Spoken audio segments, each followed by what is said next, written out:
Brought to you by VGuard. Social मीडियात post viral झाल्यानंतर दोन गट आमने सामने झाले आणि नांदूरमध्ये एकच हाहाकार उडाला होता. आता नांदूरमध्ये तणावपूर्ण शांतता आहे. माझ्यासोबत बीड जिल्ह्याचे पोलीस अधीक्षक नंदकुमार ठाकूर आहेत. ठाकूर साहेब, काय नेमका प्रकार त्या ठिकाणी घडला होता? आताची परिस्थिती काय आहे? किती जणांवर कारवाई वगैरे झाली? सोशल मीडियावर एका व्यक्तीने एक पोस्ट टाकली होती ज्याच्यामध्ये एका समाजाला त्याचं ऑब्जेक्शन होतं आणि त्या ऑब्जेक्शनेबल पोस्टसाठी समर्थनार्थ आणि विरोधार्थ असे दोन्ही गट एकत्र आमोरासमोर नांदूर घाट इथे आले आणि दोघांनी एकमेकांवर दगडफेक देखील केली. तिथं पोलीस तात्काळ पोहोचले, सर्वांना डिस्पर्स केलं आणि पुढची मोठी जी घटना घडली असते ती टाळण्यामध्ये पोलिसांना यश मिळालं. परंतु यामध्ये आम्ही गुन्हा दाखल केलेला आहे आणि आरोपी देखील अटक केलेले आहेत आणि याच्यामध्ये त्या ठिकाणी आपण शांतता समितीची बैठक घेतलेली आहे आणि फ्लॅग मार्च देखील त्या ठिकाणी केलेला आहे. मात्र गेल्या अनेक दिवसापासून बघतोय सोशल माध्यमामध्ये हे शीतयुद्ध सध्या सुरू आहे. याला रोख बसवण्यासाठी तुमचं कुठलं पथक वगैरे तैनात केलेलं आहे? सायबर क्राईम सेल काही कार्यरत आहे? भाइयों बहनों, उनके राज में पावर रहे अनस्टेबल और हम रखे सब स्मूथ और स्टेबल। हमारा नेता कैसा हो जो स्टेबल पावर दे वैसा हो। अब की बार वीगार्ड एसी स्टेबलायझर का चमत्कार। आमचं सायबर सेल याच्यामध्ये काम करत आहे. याच्यामध्ये आमच्या सायबर सेलच्या माध्यमाने रोज 20 ते 25 पोस्ट ज्या आहेत त्या टाकणाऱ्यांना कॉल केलं जातं. त्यांच्याकडनं त्यांना योग्य ती समज किंवा प्रतिबंधक कारवाई किंवा आवश्यकतेप्रमाणे गुन्हा दाखल करण्याचं काम केलं जातं आहे आणि ज्या ऑब्जेक्शनेबल पोस्ट आहे त्या देखील डिलीट करून घेतल्या जात आहेत. परंतु आता यापुढे जर याच्यामध्ये आणखी जर काही सुधारणा झाली नाही तर मात्र मग मोठ्या प्रमाणामध्ये गुन्हे दाखल करणं हा आमच्यासाठी पर्याय असेल. लोकांवर किंवा तरुणांवर गुन्हे दाखल होऊ नये आणि त्यांचं करिअर बर्बाद होऊ नये या दृष्टीने आम्ही त्याच्या पोस्ट डिलीट करून घेणे वगैरे वगैरे ह्या कारवाई करतोय. परंतु जर सुधारणा झाली नाही तर निश्चितपणानं मोठी कारवाई करावी लागेल. मात्र कारवाईचं स्वरूप कसं राहील? कारण सध्या जर बघितलं तर सोशल माध्यमामध्ये कमेंटचे पेव फुटलेले आहेत, एकमेकावर आरोप प्रत्यारोप आहे, त्यामुळे दोन समाजात काही विचित्र प्रकार घडू शकतो. तर कारवाईचं स्वरूप कसं असेल? आता लोकसभा निवडणूक आपली जी झाली त्याच्यामध्ये सर्वत्र शांततेमध्ये प्रक्रिया झाली.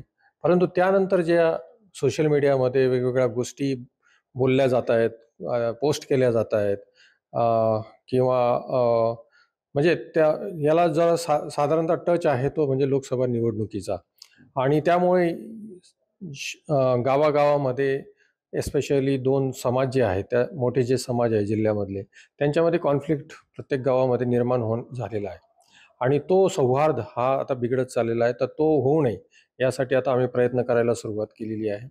याच्यामध्ये आपण शांतता मिटिंगा सगळ्या समाजांच्या ह्या घ्यायला सुरुवात केलेली आहे आणि याच्यामध्ये आता जे प्रतिष्ठित लोक आहेत किंवा विद्वान लोक आहेत, प्राध्यापक आहे, प्रोफेसर आहे, ॲडव्होकेट्स आहेत किंवा पत्रकार आहेत, यांनी देखील समोर येऊन या संदर्भात आवाज उठवला पाहिजे आणि जी गावाची जी घडी आहे ती बिघडू नये.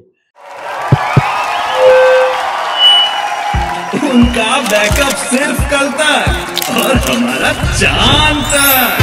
हमारा नेता कैसा हो जो नॉन स्टॉप बैकअप दे वैसा हो।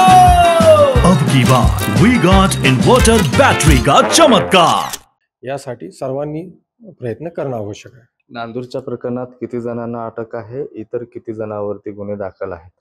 हे साधारणतः आपण 200 लोकांवर याच्यात गुन्हे दाखल केलेले आहेत, दोन्हीकडचे 100 लोक आणि त्याच्यामध्ये आतापर्यंत आपण 5 आरोपी अटक केलेले आहेत. उर्वरित आम्हाला जे निष्पन्न आहेत ते फरार झालेले आहेत, ते देखील आपण त्यांचा देखील शोध चालू आहे आणि याच्यामध्ये आम्ही कठोर सेक्शनच लावून त्यांच्यावर पूर्ण कारवाई करतो आहोत. सध्या दोन समाज आमने सामने आल्याचं दिसतंय. पोलीस प्रशासनाकडनं असं होऊ नये, अनुचित प्रकार घडू नये यासाठी काय आव्हान असेल समाजासाठी? तरुण वर्ग एस्पेशली कुठल्याही जे सोशल मीडियावर येतात त्याच्यावर कॉमेंट म्हणजे संयम एक दाखवणं आवश्यक आहे. मोठे जे ज्येष्ठ मंडळी आहेत म्हणजे पालकवर्ग यांनी देखील आपल्या मुलांच्या हालचालीवर लक्ष ठेवणं आवश्यक आहे आणि आता सर्वांच्या हातात मोबाईल असल्यामुळे सोशल मीडिया अत्यंत इझी साधन झालेलं आहे आपलं मत व्यक्त करण्याचं.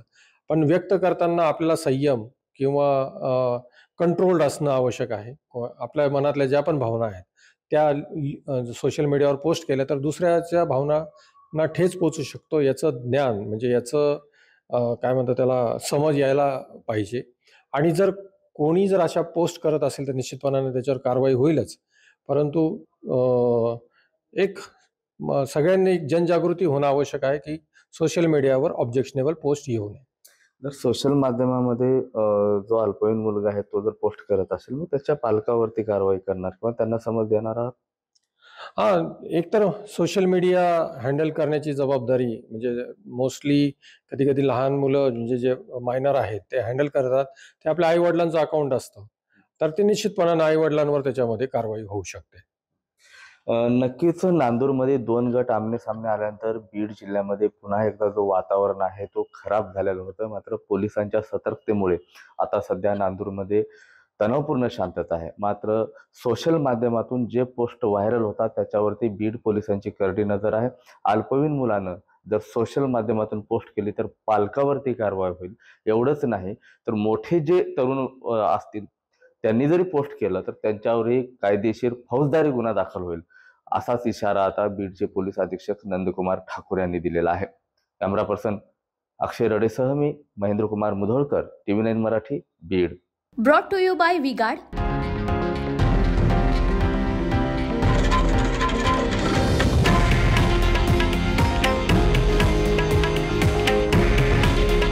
हे आहे देशातील नंबर 1 न्यूज नेटवर्क आणि आपण पाहत आहात TV9 मराठी. काळजी तुमची, हित महाराष्ट्राचं.